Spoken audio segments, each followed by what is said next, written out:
One of the things I just love about the American West is Western art. But just what is Western art?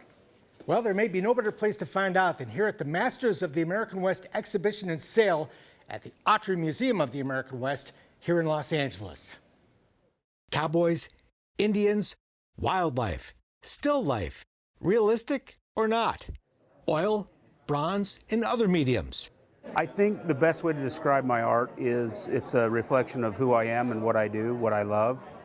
It's all Western art, displayed at one of the most prestigious Western art shows in the country, the Masters of the American West. This is an amazing show. It is such an honor to be in it. The nation's finest Western artists are invited to exhibit their works at the show, and no matter how successful they may be, it's a great honor to be invited.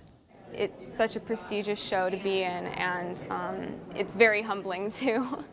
Some of the greatest living artists are here, and what's nice about it is that not only do you get to be up close and see the paintings, but you can be up close and see the painters as well and talk to them about their techniques. There's a fascinating personal story behind every painting, like the Native American works of longtime Masters artist Z.S. Lang. I try to make it as real as possible. Growing up in poverty in the communist China of Chairman Mao, Lang's talent was evident even as a young boy when he won a drawing contest at the age of 6.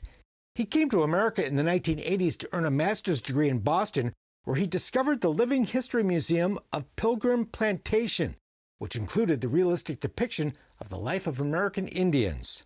But it was the Plains tribes like the Sioux and Cheyenne that really captured Lang's imagination, and he's been bringing their bygone way of life back to life ever since. From 1803 to 1880s, and the most exciting. It just interests me. It's something that I enjoy doing. The West of today is also on display at the Masters. Award-winning artist Bill Anton's specialty is the cowboy, who remains alive and well in the American West. They're still around, so you can get out and ride with them. It isn't a thing where it's historical. A gifted painter, Anton has been showing at the Masters for years, but he's always grateful for the opportunity.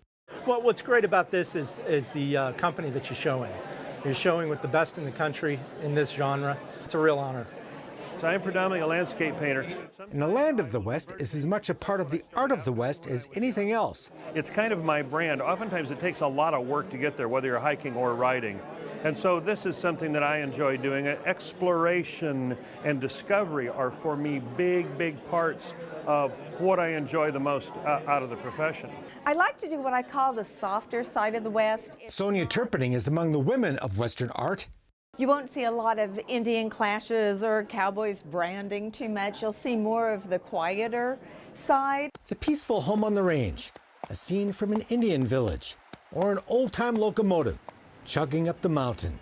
It feels alive. It's spewing and steaming and rumbling.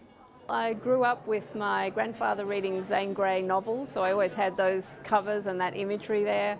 Christy Milani uses her portrait skills to tell her stories of the West. I really want people just to enjoy it, and I've been finding that at this show, that people are coming here and looking at this painting in particular, and they're just smiling and relating to the people, and just, you know, it's that interaction, that personal connection to a painting that's really important to me. I did. I grew up first on his canvas. And Britney Whistling is perhaps the youngest Masters artist. She literally grew up at this show, modeling for the paintings of her acclaimed father, Morgan. And now I'm making my own paintings, so it's quite a journey. Like her grandma's recipe for apple pie. And so it's a piece of my ancestry. It's all part of the story of this amazing place, the American West, where the simple image of a man on horseback makes for beautiful art. It's a big story, people with dreams leaving behind what they know to try something new, and, you know, going out into this fantastic landscape. It's history, it's colourful characters like this. It's just that whole human story that I love to paint. One of the great things about the Masters is that after opening weekend, the show stays up for another 6 weeks, giving those of us who love Western art or those discovering it for the very first time the chance to savor this wonderful show. That's it for now. We're back next time with more cool stuff from today's Wild West. I'm Mark Bedore. We'll see you down the trail. For more information on the people and places featured in Today's Wild West, or to order show DVDs and books, visit todayswildwest.com.